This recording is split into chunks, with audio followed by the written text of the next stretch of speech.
तर आता नाही का, रात्रीच्या 12 वाजल्यात आणि आज तारीख आहे 30 नोव्हेंबर आणि हा माझा कंटेंटचा पहिला दिवस आहे आणि मी आजपासून कंटेंट क्रिएट करायला चालू करणार आहे.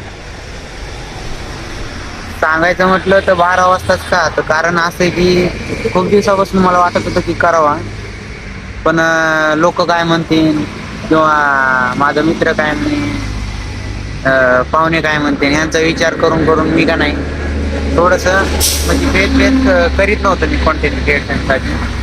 मला इच्छा होती करायची पण करीत नव्हतं आणि आज मी ठरवलंय डायरेक्ट की कोणी काय म्हटलं तरी काय आपल्याला फरक पडणार नाही, कारण आपल्याला घरचे आपलं घर चालवायला ते येणार नाहीत आणि आपल्या आवडीनिवडीशिवाय आपल्या लाईफमध्ये जगता येत नाही. याचा विचार करून आपण आज कॉन्टेंट क्रिएट करायचे मी ठरवलं आणि आलो मी डायरेक्ट 12 वाजता. माझ्या डोक्यात विचार आला आणि डायरेक्ट कंटेंट क्रिएट करायसाठी आलो. पहिली रील आहे माझी, तेवढा सपोर्ट करून टाका आणि तुम्हाला जर वाटत नसेल की 12 वाजलं नाही तर तुम्हाला दाखवून देतो. हे बघा, रोडला काहीच नाही, रोडला फक्त वाहन आहेत, कुठंच काहीच.